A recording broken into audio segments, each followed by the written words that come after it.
Di video kali ini kita akan ngebahas satu buah motor sport fairing 150 cc yang di kelasnya tampilannya paling gagah dan juga mesinnya cukup bertenaga di kelasnya. Motor ini harga bekasnya udah cukup menarik dan juga kita sekarang di dealer motor bekas yang jual motor ini dengan harga yang sangat-sangat menarik. Yuk, bersama Bung Sumilang kita cari tahu motor ini dan kita cari tahu apakah motor ini masih layak atau enggak. Ini dia R15 generasi ketiga tahun 2017. Sebelum kita nyari tahu lebih lanjut soal motor ini, ada baiknya kita cerita sedikit soal R15 dulu. R15 pertama kali di Indonesia meluncur sejak tahun 2014. Tapi itu adalah versi global yang generasi keduanya. Generasi pertamanya nggak masuk ke Indonesia secara resmi. Dan generasi yang ini, generasi ketiga ini muncul di tahun 2017. Jadi motor yang kita bahas sekarang berarti adalah produksi pertama dari generasi ketiga ini. R15 sendiri di Indonesia sebenarnya harga bekasnya memang cukup menarik, tapi ini adalah motor yang harga bekasnya cukup stabil dibanding rival-rival di kelasnya. Motor ini berhadapan langsung sama GSX R 150 dan CBR 150R. Untuk harga bekasnya, ini yang paling stabil. Secara tampilan, memang motor ini masih layak banget buat kalian beli, apalagi juga kinclong banget, tapi kita akan bahas satu-satu dari bagian depannya dulu. Di generasi ketiga ini, Yamaha banyak banget memperbarui tampilan dari R15 ini. Bukan hanya tampilan, sebenarnya banyak juga fitur-fitur yang ditambahkan di motor ini. Tapi secara sekilas, tampilannya jadi makin lebih maskulin, makin lebih sangar. Banyak banget runcing-runcingan dan juga banyak air scoop atau lubang-lubang yang ngebuat motor ini jadi ada banget aura R-Series Yamaha-nya. Jadi mirip kayak, mungkin ini bisa dibilang baby R6 kali ya. Di bagian depan sini kita bisa lihat sini ada semacam lubang gitu, tapi ini nggak bolong, jadi nggak macam ZX25R yang ada rem air intake-nya. Ini hanya kosmetik biasa.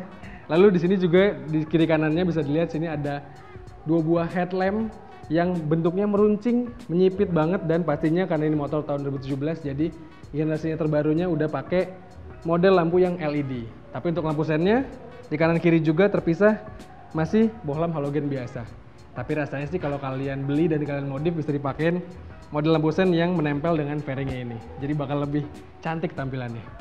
Nah, turun ke bawahnya bisa dilihat di sini ada yang terbaru dikasih Yamaha, ada upside down untuk shock depannya atau inverted telescopic.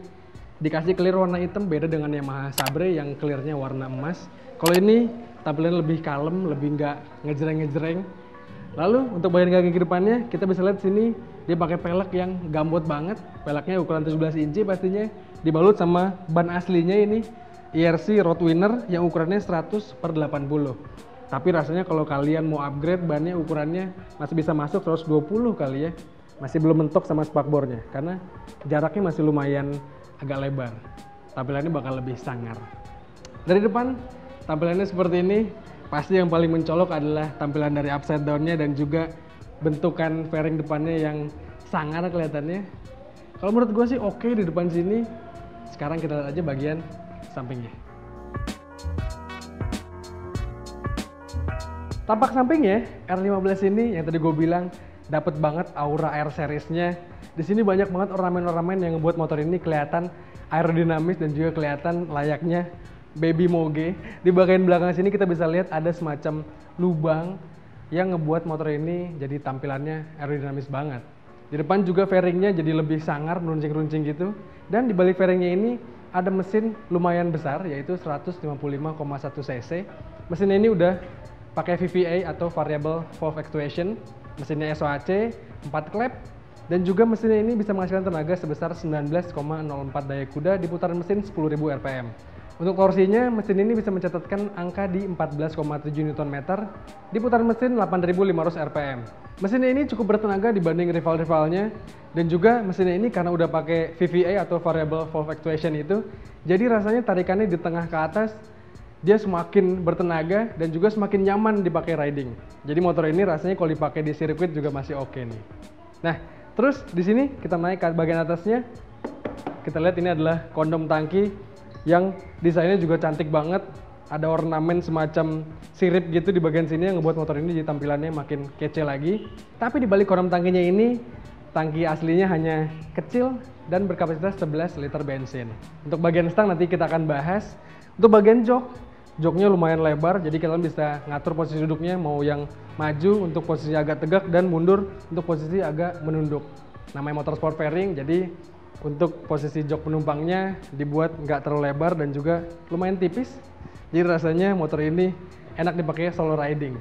Oke, sekarang untuk bagian samping sepertinya itu aja yang kita bahas. Nanti gua akan nunjukin impresi duduk gua di sini untuk nunjukin gimana posisi duduk gua dan juga ada payung stangnya nanti kita akan bahas.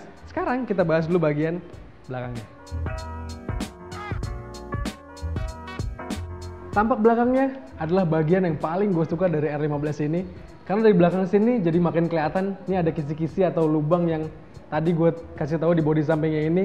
Tampak belakangnya jadi kelihatan moge look banget. Terus juga apalagi karena stop lampnya yang modelnya cakep gitu, meruncing, yang pastinya udah LED. Sementara untuk lampu sennya sama ke depan masih bohlam halogen biasa dan posisinya terpisah sama stop lamp, berbarengan sama tatakan plat nomornya. Nah, kita bisa lihat sini di bagian swing armnya atau lengan ayunnya dia pakai model yang banana gitu, seperti layaknya moge dan juga mirip-mirip sama kepunyaannya Sabre. Untuk ban belakang dia pakai pelek yang sama depan 17 inci, tapi lebih lebar. Rasanya mirip-mirip sama peleknya R25. Di sini dia pakai balutan ban Roadwinner juga punya IRC, ukurannya 140/70 ring 17. Bannya ini kondisinya memang udah agak harus diganti, tapi di dealernya ini katanya kalau kalian beli nanti akan diganti dengan ban yang lebih layak atau ban lebih baru. Oke, dari belakang tampilannya seperti ini. Lagi-lagi harus gue bilang ini bagian yang paling gue suka. Kalau kalian paling suka bagian mana nih? Depan, samping, atau belakang? Coba tulis di kolom komentar di bawah. Nah, sambil kalian tulis, sekarang gue mau nunjukin posisi duduk gue dan ada apa aja di bagian instrumen clusternya. Sama kita bakal dengerin suara mesin. Ya. Nah teman-teman, ini dia posisi duduk gue di Yamaha R15 V3. Tinggi gue 178 cm, tapi karena berat badan gue lumayan berat, jadi mungkin shock belakangnya agak ambles, jadi posisi duduk gue memang ceper banget kelihatannya. Posisi footstepnya lumayan ke belakang, jadi posisinya lumayan, dan posisi stangnya juga lumayan turun karena dia pakai model underyoke. Jadi rasanya kalau untuk kalian yang doyan touring atau doyan riding jarak jauh akan pegel di bagian pergelangan dan di bagian bahu sini. Tapi karena tadi posisi joknya gue bilang lumayan lebar, jadi kalian bisa mengatur posisi duduknya mau lebih maju atau lebih mundur supaya lebih menduduk lagi. Yuk lanjut, sekarang kita akan ngebahas bagian ada apa aja di instrumen clusternya dan di bagian stang-stangnya. Sini. Nah ini dia anak kunci dari R15. Udah pasti ada magnet pelindungnya di sini. Yuk langsung kita masukin dan kita nyalain. Nah, yang cakep dari speedometernya ini adalah ada welcoming text gitu di bagian kirinya tadi. Jadi bisa kalian atur-atur juga. Bisa kalian masukin nama kalian di situ mungkin. Dan speedometernya ini rasanya di kelasnya yang paling lengkap juga, yang paling cakep tampilannya. Modelnya persegi panjang gitu. Lengkap banget informasinya. Di sini ada speedometer pastinya. Ada tachometer yang bentuknya agak melengkung ke atas gitu. Ada posisi gigi di sini. Ada odometer. Motor ini udah running sejauh 20.000 km jauhnya. Untuk tahun 2017 rasanya masih layak banget dan juga bukan motor capek.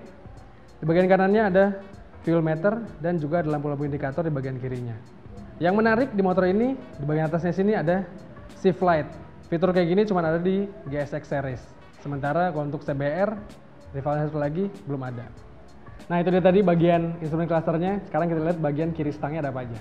Di bagian kiri ini udah pasti karena di motor ini pakai teknologi slipper and clutch assist. Jadi koplingnya ringan banget. Dan kalau kalian engine brake, turun gigi nggak akan nyelip ban belakangnya. Terus nggak ada pass beam yang model tuas gitu, tapi pass beamnya nyatu sama saklar lampu dekat lampu jauhnya. Wih, cakep ya modelnya. Ada lampu sen dan ada klakson. Siap. Di bagian kanannya ada handle rem. Nah, tapi posisi handle remnya ini lumayan jauh, jadi mirip-mirip sama handle remnya Scorpio. Rasanya kalau untuk gue sih yang punya jari lumayan panjang, kayaknya diganti pakai punya aftermarket bakal lebih asik nih untuk remnya. Untuk saklarnya di sini ada engine cut off. Terus ada juga saklar lampu hazard. Dan ada starter pastinya. Kita nyalain ya.